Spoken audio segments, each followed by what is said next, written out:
Video में हम आप सबको बताऊंगी कि फैशन डिजाइनिंग के सिद्धांत, इसके नियम कौन कौन से हैं। जैसे फैशन डिजाइनिंग के, जैसे कोई भी कार्य किया जाता है उसमें नियम शर्तें कुछ होती हैं जिनको ध्यान में रखते हुए जब हम कार्य को करते हैं तो हमारा कार्य सफलतापूर्वक होता और अच्छा होता है। तो वैसे हमारे फैशन डिजाइनिंग में भी कुछ नियम शर्तें हैं। जब हम वस्त्र को तैयार करते हैं, जब उसमें कुछ डेकोरेशन करते हैं, उसके भी कुछ नियम होते हैं। तो आज इसके बारे में मैं बताऊंगी। इसके पहले वाले वीडियो में मैं बता चुकी हूँ कि फैशन डिजाइनिंग का अर्थ और इसके महत्व कौन कौन से हैं। जो लोग इस वीडियो को नहीं देखे हैं, हमारे YouTube चैनल पर आप सब देख सकते हैं। तो आइए आज के टॉपिक पर। तो फैशन डिजाइनिंग के सिद्धांत कौन कौन से हैं। तो पहला है जैसे सामंजस्यता का सिद्धांत। जैसे कोई भी हम ड्रेस तैयार कर रहे हों और कोई भी कार्य कर रहे हों, उसमें समानता होनी चाहिए, जो एक समान दिखे। जैसे मान लीजिए वस्त्र ही है, कोई भी ड्रेस हम तैयार कर रहे हैं तो उसमें जैसे झालर है, आस्तीन है, गले का पट्टी है, तो सबका कॉम्बिनेशन होना चाहिए। हम सिंपल के लिए दिखा रहे हैं आप सबको।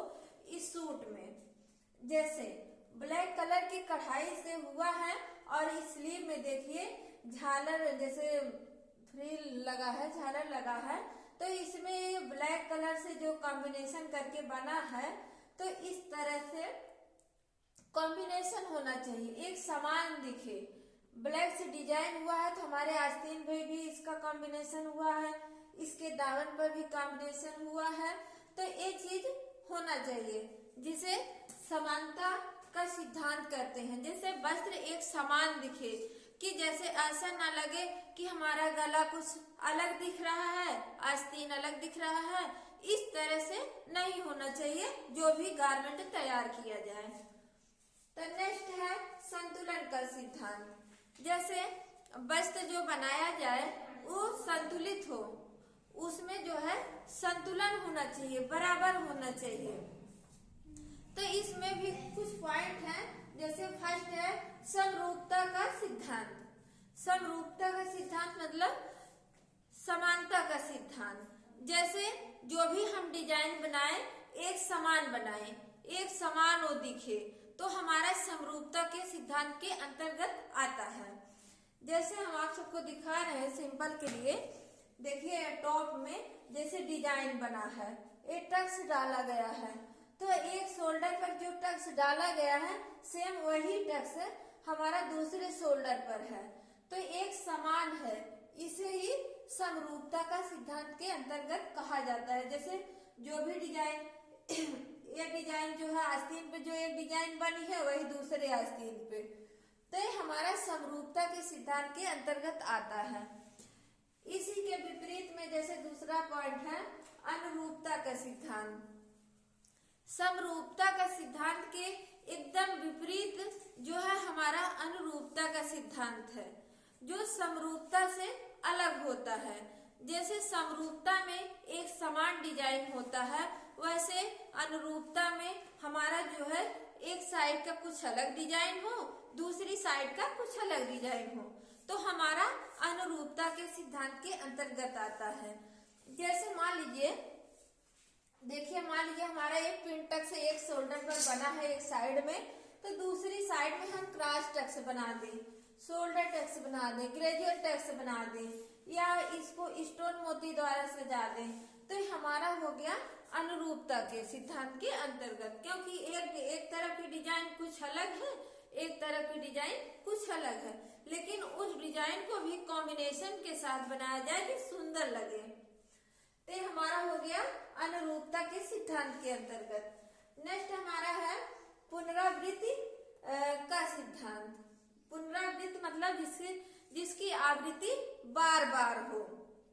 जैसे कोई भी कार्य किया हो गया हो, जैसे एक बार जैसे जो डिजाइन जो स्टिचिंग जो फ्लावर हम एक बार लगाएं वो हमारा बार बार लगे, तो इसके भी कुछ पॉइंट हैं, जैसे लयबद्धता।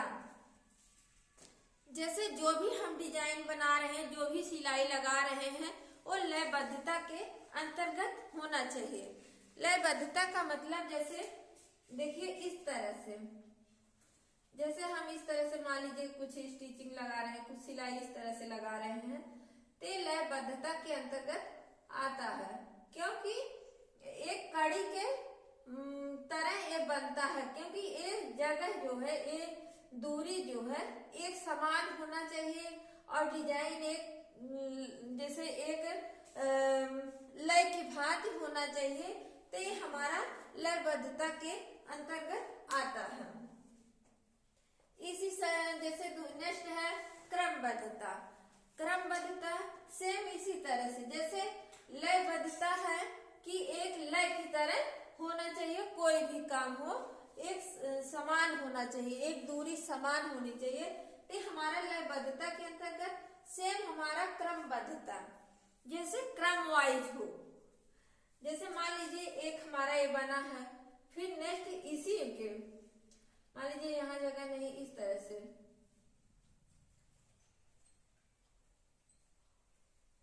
जैसे इस तरह से कि मतलब लय क्रमबद्धता, क्रम से एक बना, फिर दूसरा बना, फिर तीसरा बना, ये हमारा क्रम वाइज होता है। इस तरह से जब डिजाइन बनाया जाए, जो भी काम किया जाए, तो क्रम में हो, तो हमारा क्रमबद्धता के अंतर्गत आता है।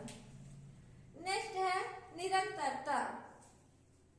निरंतरता का मतलब होता है लगातार, कोई भी कार्य किया जाए तो लगातार हो, उसमें जो है गैपिंग ज्यादा ना हो, तो हमारा निरंतरता के अंतर्गत आता है। सेम ऐसे जैसे एक डिजाइन बना, फिर दूसरा बना, फिर तीसरा बना, इसी तरह से जैसे स्टोन मोती भी लगाया जाता है, मान लीजिए कोई भी डिजाइन करके, तो वो भी उसमें निरंतरता होनी चाहिए, बराबर होना चाहिए। तो हमारा हो गया निरंतरता के अंतर्गत। नेक्स्ट है रेडिएशन। रेडिएशन मतलब जैसे ये भी जो हमारे डिजाइन में अहम भूमिका निभाती है रेडिएशन का। जैसे कोई भी डिजाइन हम जैसे मध्य बिंदु मानकर जब हम कोई डिजाइन तैयार करते हैं, तो हमारा रेडिएशन के अंतर्गत आता है। जैसे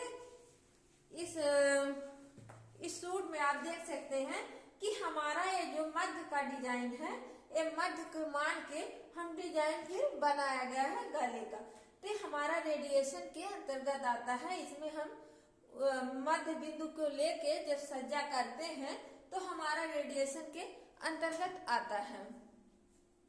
नेक्स्ट हमारा है समन्वय का सिद्धांत। समन्वय के सिद्धांत के अंतर्गत जैसे कई अवयवों का समावेश करके जब हम डिजाइन तैयार करते हैं, तो हमारा समन्वय का सिद्धांत कहलाता है। जैसे कपड़ा प्रिंटेड हो, उसमें हम सितारे मोती द्वारा और डिजाइन के द्वारा जब उसमें डेकोरेशन किया जाता है, प्रिंट हो, उसमें हम कढ़ाई भी कर सकते हैं।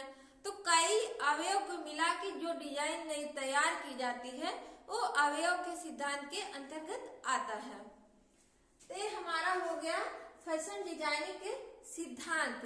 ये इसके इन बातों को ध्यान में रखते हुए जब हम डिजाइन को तैयार करते हैं या गारमेंट बनाते हैं, तो हमारा एक अच्छा वस्त्र तैयार होता है।